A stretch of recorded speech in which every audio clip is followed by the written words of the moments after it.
Oke guys, welcome back to my channel. Polemik gaji Hong Kong. Gaji Hong Kong menjadi 5.154 dolar. Itu setara 10 juta.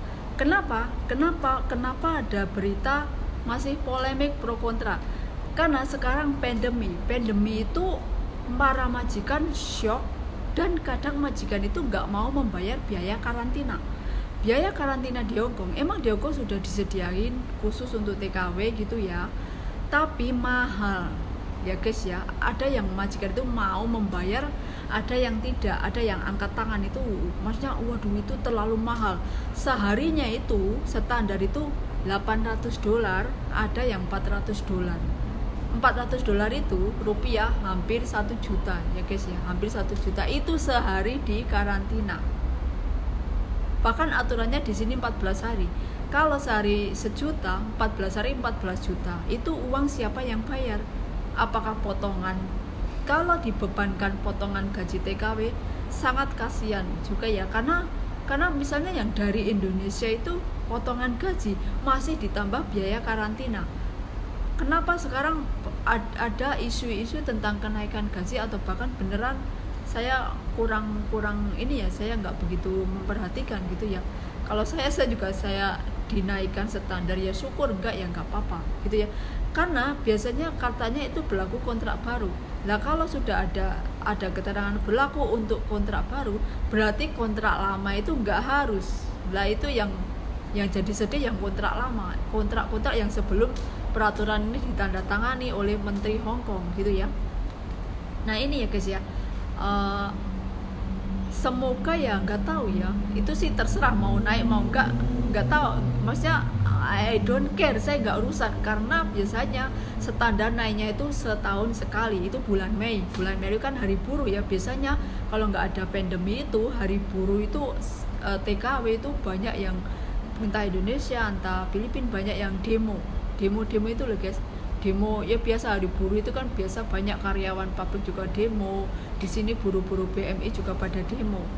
Nah paling naiknya itu 100 dolar per tahun itu guys. Kalau Hong Kong terus akan naik menjadi 5.000 itu karena pemerintah Hong Kong juga melihat ekonomi di Hong Kong karena pandemi juga agak ini ya, sama juga dengan Indonesia.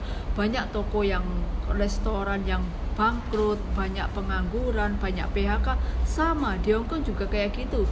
Makanya tentang isu-isu kenaikan gaji ini kalian nggak perlu heboh. Yang Indonesia, yang di Indonesia yang calon-calon TKW baru itu, pokoknya misalnya kalau mau masuk ke Hong Kong, kalau kalian bisa masuk itu syukur alhamdulillah, berarti majikan kamu mau membayar karantina, uang karantina.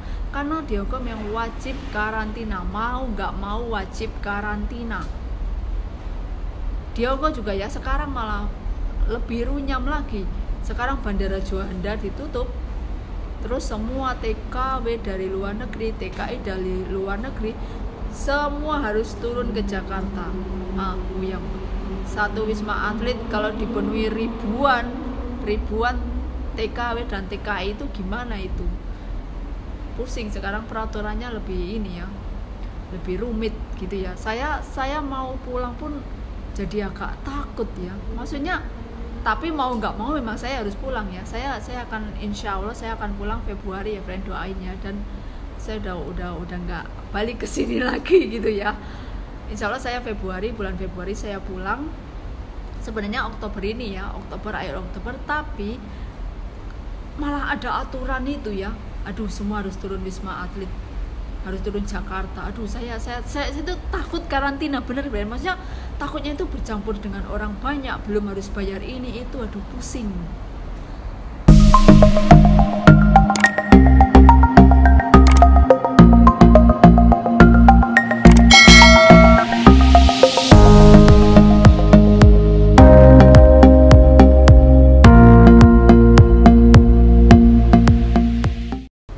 Halo guys, welcome back to my channel. Ya, gini ya guys ya, misalnya banyak itu TKW itu berpikir investasi, bagus ya. Nah kalau kalian ingin investasi untuk hari ke depan itu jangan pernah investasi emas. Maksudnya gini, membeli emas dari Hong Kong terus untuk investasi, jangan. Karena di Hong Kong itu emas ukurannya nggak gram-graman, emas itu langsung Misalnya saya beli 5.000 dolar. 5.000 dolar itu setara berapa? Setara 10 juta rupiah. Nah, ini setara 5.000 dolar 10 juta rupiah lah. Nah, kalau Indonesia per gramnya 500.000. Kalau saya 500.000 ya. Nah, misalnya di sini 10.000 dolar itu 10 juta. Itu kalau rupiah itu dapatnya berapa? 10.000 dolar paling berapa? 5 gram ya. 5 gram 10.000 dolar Hongkong. Itu berarti per gramnya berapa? Dihitung sendiri ya. Nah, terus kamu pulang Indonesia, kamu nggak punya duit, terus kamu akan menjual kalung, misalnya ini kalung 10.000 dolar Hongkong itu kalau dirupiahkan 20 juta. Apakah kamu dijual di toko emas Indonesia, orang Indonesia itu akan membeli 20 juta? Penjual toko emas nggak mungkin, guys. Dia membeli 2 juta itu kamu udah top banget ya, top. Makanya jangan mimpi, jangan pernah berharap kamu beli emas di Hongkong terus dijual di Indonesia harganya akan sama. Nggak mungkin, guys. Nggak mungkin, malah jauh beda. Kamu beli seharga 10.000 dolar Hongkong itu kalau didapatkan 20 juta. Di Indonesia itu paling dijual lagi di toko emas Indonesia paling lakunya mereka membeli 2 juta, kamu udah bejo, udah beruntung gitu ya. Saya udah nasihatin, kalau kamu punya uang 10 juta, 10.000 dolar Hongkong dirupiahkan 20 juta, udah deh 20 juta kamu beli emas di Indonesia. Di Indonesia misalnya 20 juta udah banyak gramnya dan dijual, misalnya kamu jual lagi paling ruginya 1 juta. Itu kan kalau apa enggak 500.000. Ruginya itu enggak terlalu banyak. Lah kalau kamu beli 20 juta Hongkong dijual di Indonesia, nggak mungkin orang Indonesia membeli dengan harga yang sama karena gramnya beda. Walaupun ada yang berpikiran emas Hongkong itu bagus, 24 karat 99.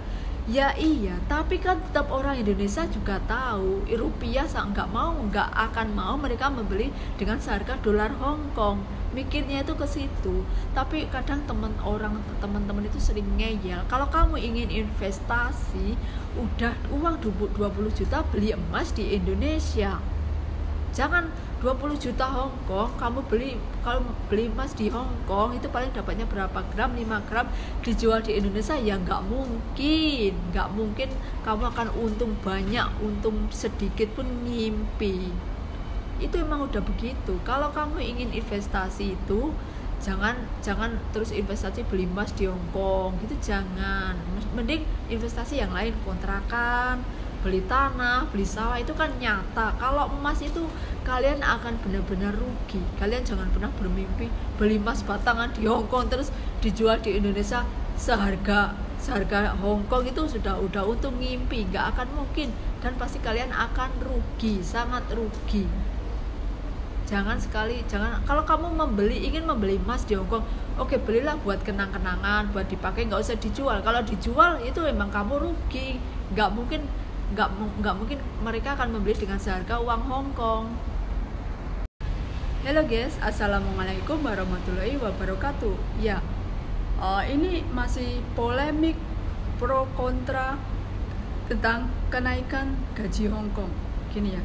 Oke guys, biasanya kalau di Hongkong itu kenaikan gaji itu setahun sekali, dan itu naiknya itu hanya 100 dolar ya per tahun.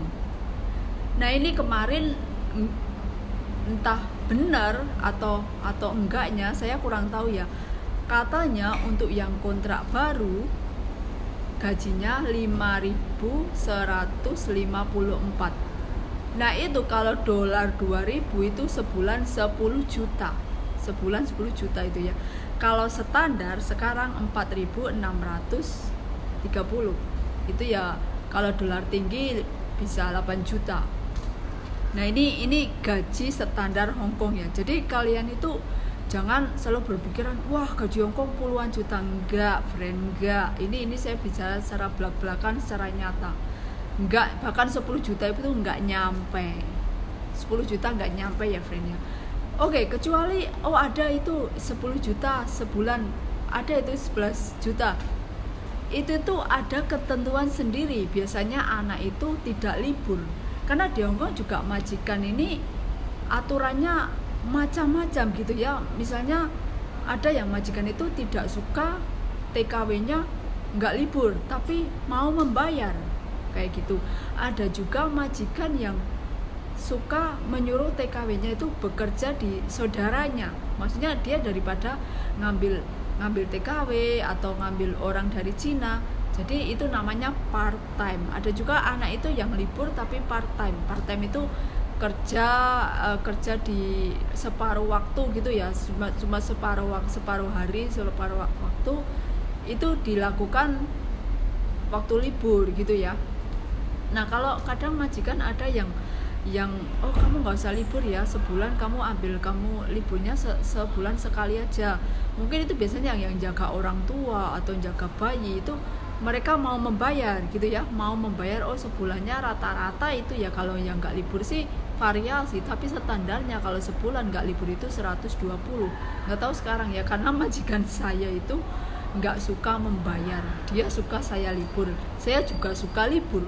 Kalau saya kerja 1 minggu nggak libur, saya itu stres, fan. Saya lebih suka di luar, maksudnya libur itu suka happy jalan-jalan, beribadah, baca Quran. Saya lebih suka seperti itu. Saya nggak mau terus saya itu fokus nyari duit sampai nggak libur, itu jangan ya, jangan biasakan seperti itu. Oke, walaupun majikan kamu bebas, majikan kamu enak, tapi sebebas-bebasnya, seenak-enaknya waktu libur tidak digunakan libur, kamu itu tetap kerja ya, tetap kerja. Dan majikan Hongkong itu nggak ngerti Islam, maksudnya ngerti agama Islam itu cuma Islam itu nggak makan babi. Mereka cuma taunya seperti itu. Mereka nggak tahu Islam itu harus sholat sehari 5 kali jam segini, subuh jam segini, mereka itu nggak tahu. Kadang bahkan mereka ada juga yang sholat itu nyuri waktu, puasa juga diam-diam aja, bohong, nggak ngomong kalau dia sedang puasa. Karena orang Hongkong ini nggak ngerti 100%, 90% lah nggak ngerti Islam. Apalagi orang Hongkong ini mayoritas bukan Islam ya, mayoritas nggak punya agama loh, bener loh. Kalaupun ada yang ngakunya Kristen itu cuma ngaku-ngaku ya, friend ya.